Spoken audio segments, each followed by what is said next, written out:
John Eaton explores local events, issues, health, music, arts, and entertainment in the Georgian Triangle. This is Chat with the Experts with John Eaton on 95.1 The Peak FM. Well, it's time again to talk real estate, and when we talk real estate here at the Peak FM, we have to talk to Christine Brennan, our real estate expert from Windstone Real Estate. And great to see you again, Christine. You look lovely. You've been enjoying the summer so far? Thanks, John. It's been such a great summer. Can you believe this weather? I know. Now, typically I would assume that in summertime and this kind of weather, real estate would slow down just a little bit. You know, sometimes summer brings us quieter months, but interestingly enough, this year with the weather heating up, so is the real estate market. Really? And I think that that's a great sign across the board. You know, we always like to start with a bit of a macro picture and talk about what's happening nationally. Sure. So across the country, home sales are on the rise. They're up 3.3% from May to June, and this actually marks the fourth consecutive monthly increase. So overall, we are up 11% since February. And how are prices going? Prices are on the rise as well. The average national home price is up 4.8% on a year-over-year basis. And, you know, it's important to know that at the beginning of the year, we had a lot of sort of dismal reports coming from some of the economists. And based on where we're at year to date, there are some revised forecasts that are coming out where originally everyone was predicting a bit of a dip overall in pricing. You know, now the economists are thinking that we're going to end the year with prices slightly over where they were in 2012. When do you think the interest rate's going to switch, and how will that affect things? Well, that's an interesting question. I mean, interest rates always tend to have an effect, and with some people sitting on the fence right now wondering if rates are going to start to edge upward, that could be a contributing factor. So to getting those fence sitters to pull the trigger right now. So overall, I mean, we have good signs in the market. And when we take that back to a local basis, last week, the second quarter results were released by MLS for the Georgian Triangle. And locally, unit sales are up 5.2%. That's about 1,027 properties that transacted so far this year, compared with 976 for the first 6 months of last year. And dollar volume up 7.5%. Wow. And so things are good. Now, how tied is the Collingwood market to the Toronto market? Great question. You know, we always get questions about affordability, and I think even in the past, you and I have chatted, is Collingwood still an affordable place?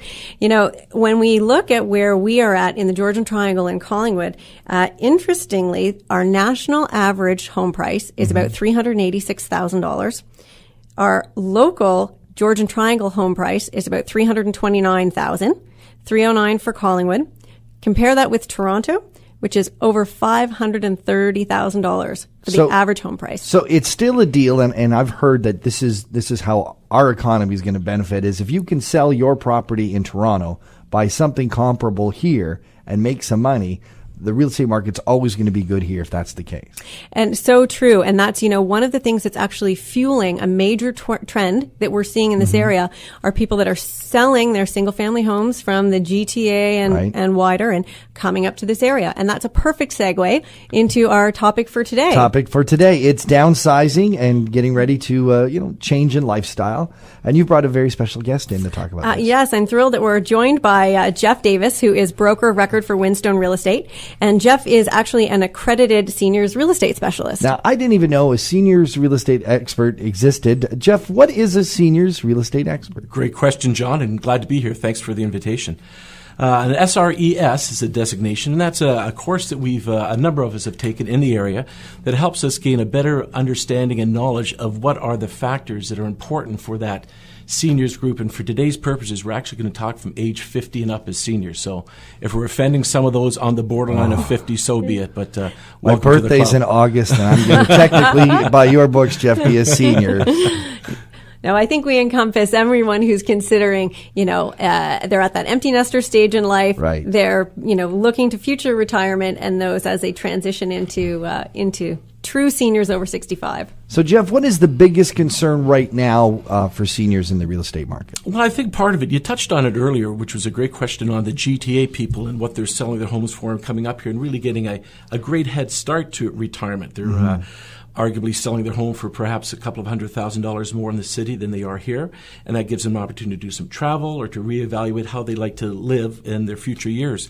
So really the biggest issue is right-sizing versus downsizing. Down has a little bit of a negative connotation. Sure So it's does. right-sizing, Right. because there's many positive things that can happen when you're looking at changing your home. As an example, if you've been in a larger home for the last 30 years, perhaps you've always desired to have a newer kitchen, more modern appliances. You've got an opportunity to do that and to really kind of live in a luxurious lifestyle in a smaller setting. Yeah, and right sizing is exactly it. I mean, especially as you said, Christine, for the empty nesters, you've got 2 or 3 empty bedrooms, and they've always been in your life. That's been your home, so you don't really think of it. You go, man, how often have you been in that room? And do you really need it? And why not go to single floor instead of an upstairs bedrooms? And there's so many more conveniences too. Absolutely. That's one of the things, and we talk about design features for what are people looking for, and they're really looking for one level, one floor living, main floor master bedrooms. They're looking for stone countertops, quartz, granite, whatever, the hardwood floors, etc. They're looking for storage areas because, believe it or not, people have stuff. Yes. We're going to talk about decluttering in a moment, but they still are bringing things with them, so they need to have areas for that as well. But no maintenance, very few stairs. Right. How do you know when it's time to right size? Is it as soon as the kids are out, let's start doing it? Well, that's great. Again, we call that BC, which is before children. Life used to be like so. You know, kind of when the kids have left home and you crave that more simple, carefree lifestyle than you've been leading the last perhaps 30 years or so. Right. You're complaining more and more about garden work, snow shoveling. Some of those hobbies that you used to enjoy are now becoming a bit of a burden. The old ski injury is acting up, and a home on one level would be great from a strain and pain perspective. Many of your friends have left the neighborhood that you've been familiar with for so many years. Yeah, that's a They've big retired, factor. moved. The golden handshake that you got from your employer has now freed you up to take a look at changing the next chapter of your life as well. And also making the decision before somebody else makes the decision for you. Yeah. Yeah, good point.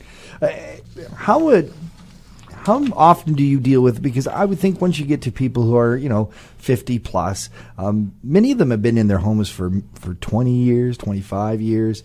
There's a sentimental attachment to a neighborhood and sometimes just to the structure itself. How difficult is that, or what are the challenges as a real estate agent to help those people through that? That's a great question, John, and it is very much an issue. They're so comfortable with that neighborhood they live in. And it kind of draws me to a topic with regards to the town of Collingwood, that they're very interested in intensification within the Collingwood area, as you may know, to have more people living in the downtown core, so you can actually live in your neighborhood but have a different type of residence that would be available. So there's a big push on through the town of Collingwood to identify areas that could perhaps have that ability to change some of the residences but still live with the familiarity of friends, family, and shops and restaurants, etc. You mentioned how the opportunities when you're selling, as Christine, you said the housing prices in Toronto relative to here means that when you do the right size move, there's actually some cash coming with you and you're good to go. What if you've made your career here in Collingwood and now you're reaching that retirement age and it's time to right size? Is it economically still going to be viable for you to do so? Well, yeah, and that's such an important factor. There are 3 main characteristics in a national study that have been done in terms of what drives motivation for retirees and when do you move, where do you go. Number 1 is family. People want to stay and be in an area where there's family. Number 2 is healthcare. And number 3 is housing costs, which, to your point, is a really important factor. People are looking to sell their single-family home outright and know that they can segue into a new place. They've transitioned and they still have money left in their jeans to enjoy, to travel from a lifestyle option. And that's why, we're starting to see some interesting new product come on the market locally that is very downtown core based. For example, Charles Developments was working on the old library site over at the corner of Maple and 2nd. And, we have some beautiful suites in there that started out at $299.9 and went up from there. Those sold very quickly. So that product is very popular, and there are opportunities for people that are looking to stay in that kind of sub $350,000 range. So, I would definitely suggest, if that's something that you're looking for and you're looking to work with someone who can help you, by all means, please contact us. You mentioned that healthcare is a big concern for this segment we're talking about, these folks who are right-sizing. How important is the reputation of the Collingwood General Marine Hospital in terms of your success to sell here? It's a huge factor, and I think that's one of the most appealing draws for this area. When you factor in that pricing in Toronto on average is 40% higher than what it is here. Right. We have a tremendous infrastructure in terms of the healthcare and what the General Marine Hospital provides. Proximity to the city, it's quick to the airport. That's a big factor. People want to know that if down the road, if something was to happen or they need medical service and medical care, that they're close enough to get access to good quality care. So it's interesting in a sense when we're supporting the hospital for, health reasons, we're also supporting it in terms of economic reasons. It's helping our community. Absolutely. Yep. Yeah, interesting stuff.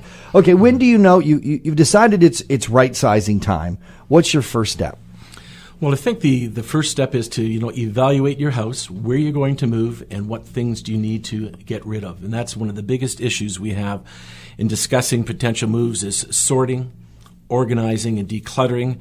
And we suggest it's done in a systematic fashion, even in 15-minute chunks of time. Just pick one room and start with that. Be ruthless about what you're going to keep. Often people are moving from larger kitchens. You might be moving to something a little bit smaller and more efficient. Are there items in the kitchen that you haven't used in 10 years? Is that juicer as important as you thought it was? One of the 3 juicers that you have. Yes, right. Exactly. Make lists and floor plans and start placing your furniture that's going to go into the new home. So geez, we don't really need that piece. It's not going to fit here anymore. Really get tough. This is an interesting one, John. Get tough with adult children who have left stuff behind when they left the nest. Yeah, I'll come and get those yearbooks in a bit. Exactly. And I remember my mom, she kept a drawer for each of us, 3 boys, and she begged for years and years, guys, please take the stuff in the drawer and get it. So, 15 years later, you take it, etc. But you could call on consignment stores or auction houses. And a lot of people would have large dining room suites with the hutch and buffets. They're not going to fit typically in a right-sizing venture. And lastly, try some charities. Habitat for Humanity, the Reuse here in town, Salvation Army, Canadian Diabetes. They'd love to hear from you. Yep. So there are great ways to declutter. So if you're just putting your house on the market, are you saying that's when you start, even if you haven't purchased your new place yet, start decluttering right away? Well, absolutely. And there's a reason for that too, John, and that's actually showing your current home and staging, if you will. And clutter concerns a lot of people. So some experts say that, every closet should be no more than half full. Wow. Half full at best to give it that openness. So if you have things, box them up, put them in the garage, be well organized. But you can start the declutter process now when you start to sell your home. Yeah, and you know what? And you might as well get rid of some of that stuff now. Get to the consignment shops, get to the charities right away because you've planned on doing it. Get rid of it so that it's not there when you're doing the showing. And you've got some time on your side now versus a panic when you have to move. And so now you've got your house listed. You should probably start searching for a new property as well.